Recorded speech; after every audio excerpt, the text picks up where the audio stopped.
sounds pretty gross, but they do happen to all of us. So today we're answering your question, what is that bump? And you may have noticed Dr. Orton, he's missing. That's because he's back in our procedure room with one of our audience members who I guess had a question about a bump of her own. Dr. Orton? That's right. I'm here with Tina and Beck. You doing the show without me? What's up with that? I like the glasses. He looks like a mad scientist. I know, exactly. We're going to take care of Tina's wart right now. I'm going to excise it, cauterize it, and she's going to be wart-free. First phase here is my actual excision. So I'm slicing this off sort of like the sashimi chef. And this is a tough wart, as you can imagine, but it's peeling off really nicely. I've taken off that outer keratin layer of that wart. I need to go a little bit further with that. I'm going to do some fine tuning now with the scissor to get those edges just the way I want them. Now I'll be ready to do the cautery phase of this. Are you okay? Yes. See, here you can see the deeper part, the root of this wart.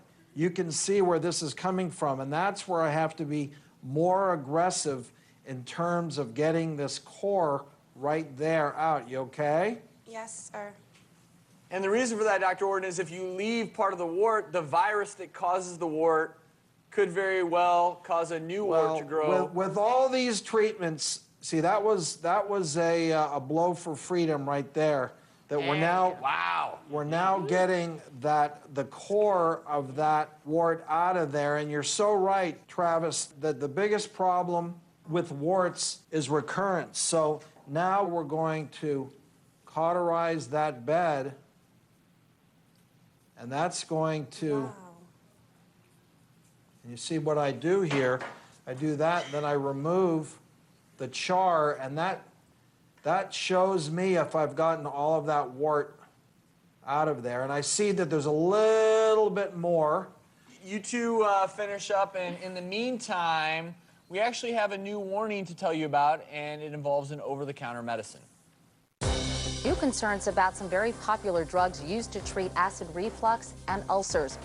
These drugs work well to lower stomach acid, but they may cause some serious side effects, according to 5 critical reports in today's Archives of Internal Medicine. Researchers, for example, found a 25% increased risk of bone fractures in women, and in both sexes, an almost 75% increased risk of a serious intestinal infection known as C. diff. An editorial in today's journal says more than half of prescriptions for these drugs are unnecessary. They're often given for complaints that are not relieved by lowering stomach acid. We need to be better at making the diagnosis. And number 2, we should only give these medicines to patients who really need them. The reason this story is so shocking is how commonplace these medications called proton pump inhibitors are out there. I've taken them before. You can get them over the counter. We put a great majority of hospital patients on these when they're in the hospital because it decreases the acidity of your stomach, thought to create an environment where ulcers can heal or less likely to form ulcers. But never really a second thought. It's like, oh, you know what? We'll just put you on a proton pump inhibitor. Right. So this, I mean, 25% increase in fracture risk, and 1 in 14 people who get C. diff will die from it. And that's bad scary. news. Because if you're changing the acidity of the stomach, that kind of changes what can pass through. It's not as acidic, so certain bacteria don't get killed off. And they can pass through and then infect the gut. Diff, like C. diff. And with bone loss in women, a lot of times that's why you have to ask what kind of medications are you taking and what's your diet, because things like soda, things like antacids could actually be counterproductive to you taking calcium and exercising and taking medication to build up those bones. And if you're having symptoms of reflux, heartburn, you got to make sure it's not other things. It's not an ulcer, or it's not even stomach cancer. If you're just treating it on your own, you might be masking symptoms of something much worse. Constant reflux can cause esophageal cancer, so you need to get it looked into. You're done! Hey, Nice! Very nice. I see that Tina's still probably getting You didn't hear her scream, did you? the final treatment, so... Isn't that one of the most satisfying things? Getting a good wart and just taking the whole thing out? Yeah. I love doing that. I can tell you were into it. No, it's pretty good. But, you know, on her hand, her hands are great. Otherwise, she had that one spot. It's going to be gone. You're going to see it in a bit. We're going to talk about something that Dr. Sears is passionate about. I'm certainly passionate about this, as are the other doctors. And it involves food dyes. Take a look. Food dyes should be banned, according to a new report from the Center for Science in the Public Interest, because it can cause cancer and other health risks like hyperactivity and allergies. It's found in many items, everything from barbecue sauce and Fruit Loops to salad dressing. And the report says consumption of food dye has increased dramatically. So what if I told you that most food colors, most food dyes, they're made out of petroleum, petrochemicals, coal tar. These things are not good for us, and I'm actually just gonna throw it out there right now. How the FDA allows these in so many of our foods? I have no drives me idea crazy. why. Yeah. Do you think this is really red? No. But Travis, it's just food dye. It's just food coloring. It's just ADHD. It's just cancer. Exactly. There are several studies showing that kids that did take food coloring, whether it's in their drink or their food or their cereal or whatever, they have higher rates of ADHD. I just don't get it, Jim. The data is there showing that it has contributed to ADHD, things like that, yet the FDA leaves it there. If your child's having a problem in school, not learning it well enough, not paying attention, look at what they're eating. Exactly. And I tell you, most of my kids that come into my office with ADHD, I look at their diet and their tongues, and it's a lot of this stuff. Let's go to our sweets expert. If they weren't red and orange and purple and green, but tasted good, you'd still eat it, right? Possibly. But Part of it is the way it looks. You just said, and this is what where I'm it going to take looks. issue with you. Because we fight about this all the time. Dr. Lisa just said you got to live a little bit.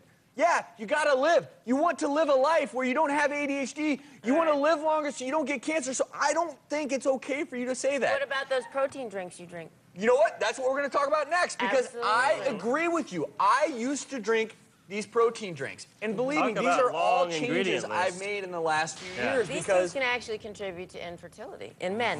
Well, because of the heavy metals, so let's right? talk about that, Lisa. What are some of the things they found in protein drinks? Cadmium, lead, all these things can actually affect semen production. So you have to be very careful. These can really affect your health. I have a lot of parents ask, can my Yeah. high schooler, can my kids, they're in football, can they have a protein drink? And you know what? Most kids already get too much protein. If you eat, for a general, like a 7 to 10-year-old, only needs a little bit less than 30 grams of protein during the day. And if you have a few eggs, peanut butter jelly sandwich, and a glass of milk, that's over plenty. 30 grams of Try and protein get right your there. protein in I your mean, food. we think of protein, we Yeah. think it's so great for your body, building muscle, etc. But too much protein in the diet can be bad. Can lead kidney problems. We talked about dehydration, other problems like that. Think Here, here. about what you're putting into your body because it goes into your health. And think about what's in these drinks, what's in the food coloring, what's in the things that aren't natural. And they're going to package them always to be good for you. That Right. doesn't mean that they are. Well, yesterday's show, you may remember, was all about the top 10 complaints that Dr. Lisa hears from women. And we promised you number one. Well, here it is from Leonisha in LA. When I was 16, I started noticing lumps in my breast. I later developed 2 cysts that kept growing, so I had to have them removed. They were benign, but I was concerned because the doctor said they could come back. My breasts are still fibrous, but more so after having a baby and breastfeeding. I'm wondering, is there any way to tell the difference between a cyst and a tumor? Well, this is one of the number one questions I get asked, and this is what we got asked on our top list. A tumor is any benign mass, and a cyst is a sac filled with fluid. So what happens? Cancer could be tumor too. Cancer could be tumor, but it can also be benign. It's just a mass, an overgrowth. And we can't tell when a patient comes in with really true defined cysts or fibrocystic breast if that's benign or cancerous, because you really cannot be 100% sure until you take fluid out or you take tissue out. A fibroadenoma is going to be a solid type of tumor, whereas a fibrocyst is going to be a cystic or fluid-filled type of tumor. So when we stick a needle in there, we'll either draw back fluid or we'll draw back tissue. The important thing is that you're getting your breast examined by yourself and somebody else who knows your fibrocystic breast, feel it, and if something changes, that if you feel something that's bigger than the last exam, that's when you need It's to knowing your to breast. take a Again, look you at it. cannot know your body enough. And docs, before we go to break, I want to see Dr. Orden's handiwork. No pun intended. Tina, come up here. Let's see this. Take a look, huh? She's back.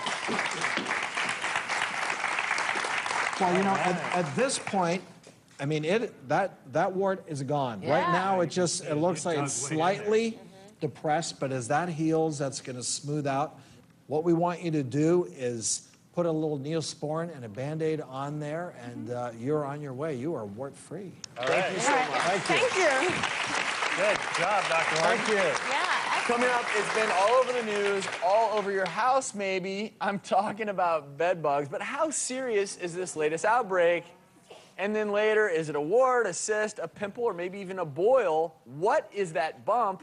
Some great tips are coming up.